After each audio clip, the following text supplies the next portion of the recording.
Friend, welcome back to e learning with Hina ma'am channel. आज हम जिस प्रैक्टिस सेट के साथ आए हैं वो है हमारा जीआईसी का प्रैक्टिस सेट।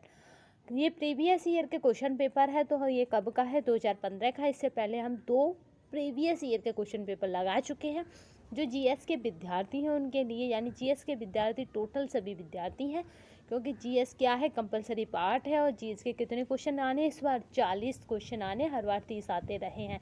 ये आपको दिशा देगा यानी डायरेक्शन देगा कि आपको किस एरिया से अपनी जीएस को पढ़ना है, तथा आपको किस एरिया की जीएस आपसे छूट रही है अभी पढ़ने के लिए, तथा किस एरिया को आपने अभी कंप्लीट कर लिया है।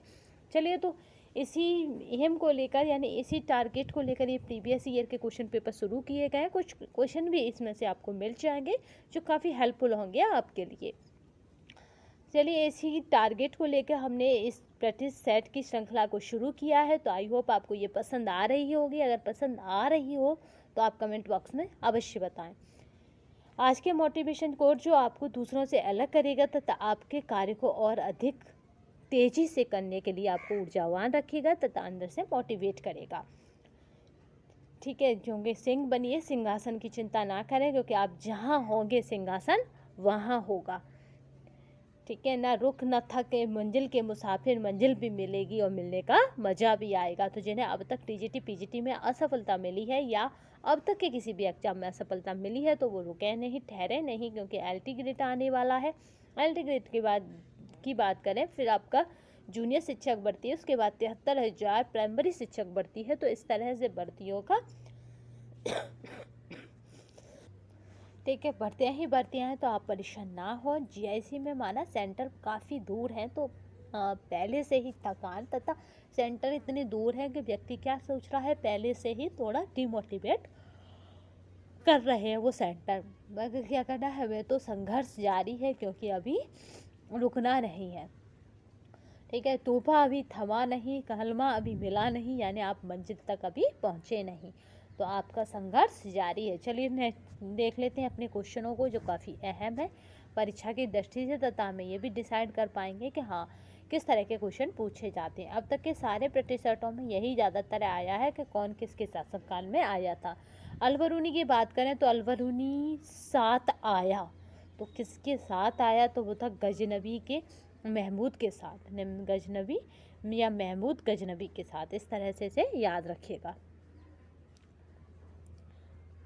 जो गजनबी था उसके साथ आया था, महमूद गजनबी के साथ कौन आया था? अलबरूनी। नेक्स्ट चलते हैं।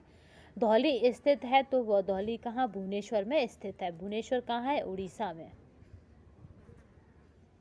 चलिए, फाहियान भारत में आया था, तो वो आया था 399 एडी में। ठीक है, नेक्स्ट चलते हैं। निम्नलिखित में से कौन दिल्ली का प्रथम सुल्तान था जो युद्ध में लड़ता हुआ मारा गया? तो जो युद्ध में लड़ते हुए मारा गया था एकमात्र पहला दिल्ली का सुल्तान, तो वो था इब्राहिम लोदी। अगर ये नहीं मारा जाता तो क्या होता? बाबर यहाँ नहीं जम पाता, तथा क्या होता? मुगल साम्राज्य की नींव यहाँ नहीं रख पाती। नेक्स्ट चलते हैं।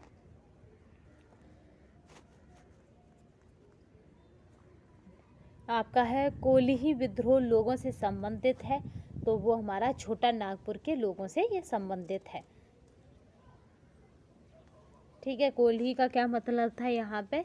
ये क्या था कि इसमें क्या था, सिखों तथा मुस्लिमों के कृषकों को दे दी गई थी।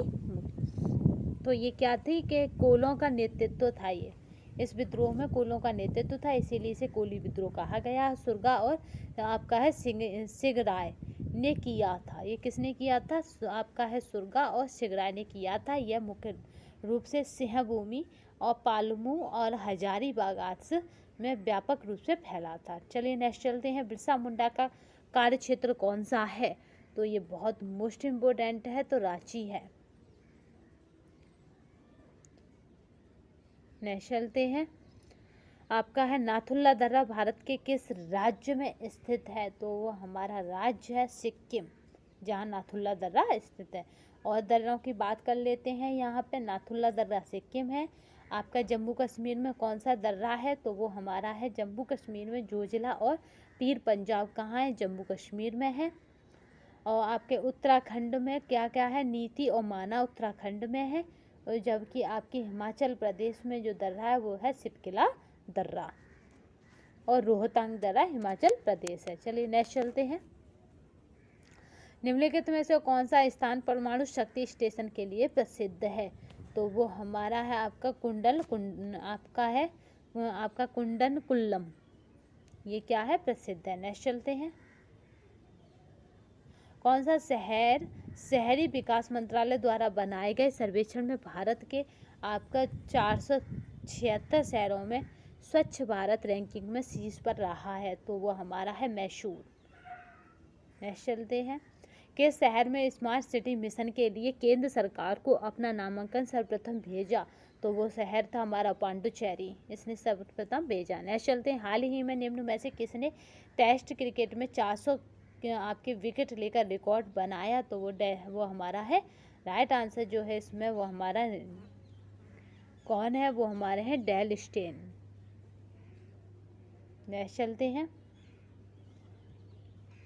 काफ़ी इम्पोर्टेंट क्वेश्चन है, तो बस आप क्या करें कि ये PDF आपको हमारे टेलीग्राम चैनल पर मिल जाएगी, तो आप परेशान होने की आवश्यकता नहीं है। किस शहर में आपका है आतंकवादी संगठन इस्लाम स्टेट यानी IS ने इस वर्ष ईद के दिन 115 लोगों को मार गिराया? इस तरह से भी कोई न्यूज़ हो तो उस पर खबर रखिएगा। तो वो कहाँ है? तो वो हमारा है इराक में। चलिए नेक्स्ट चलते हैं। ये सब क्या है, 15 का पेपर है, 2014 का करंट आया है, ये चीज़ बहुत याद रखने वाली है। तो 2014 में भारत के विदेशी ऋण का सबसे बड़ा अवयव था, तो वो हमारा क्या था, विदेशी वाणिज्य उधारी। नेक्स्ट चलते हैं।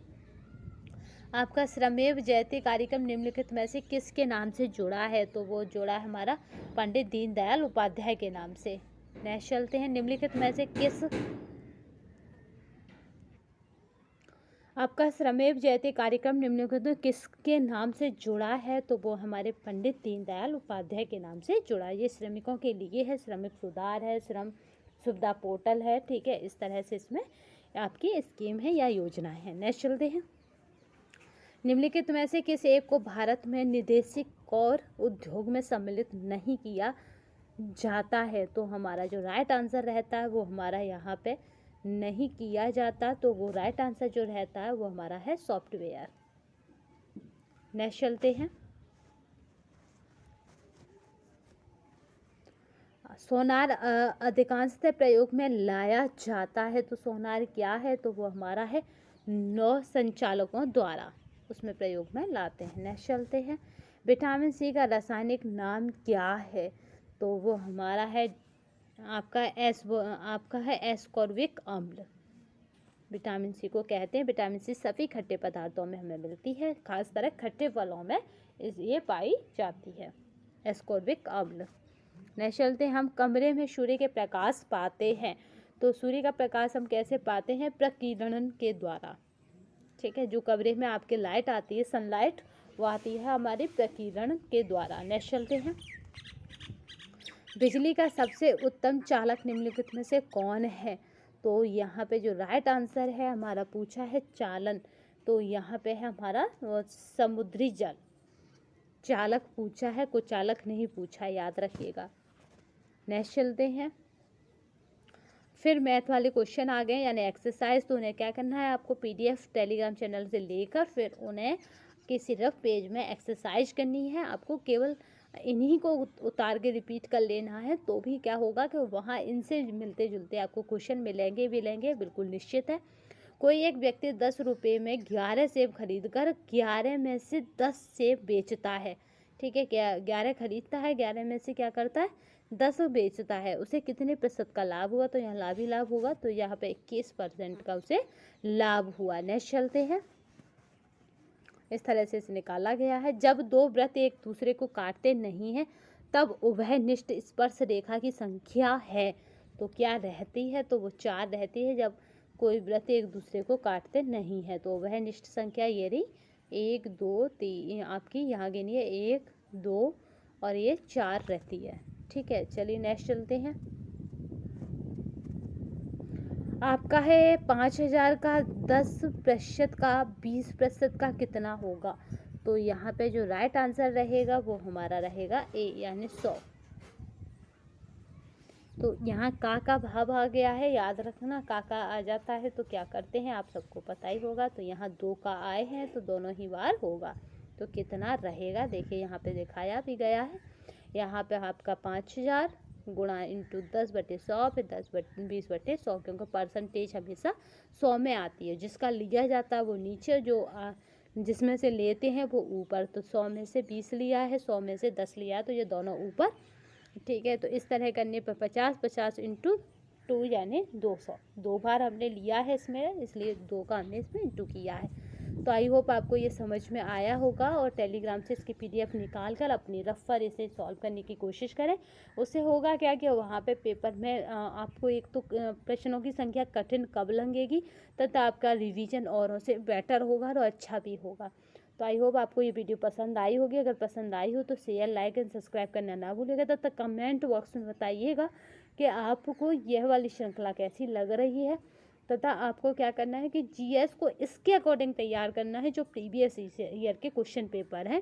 क्योंकि जो पिछली साल पूछा जाता रहा है बस उसी एरिया से फिर पूछा जाता है। ये आप खुद ही जानते हैं कि हर एग्ज़ाम की अलग अलग GS की नीड होती है, उसी के अकॉर्डिंग वो पूछता है। नहीं तो GS तो अथाह समुद्र है, उसका कोई भी गहराई की तहा नहीं है। तो ठीक है, समुद्र बनिए जिसकी क्या करें कोई ना गहराई नाप ना सकें।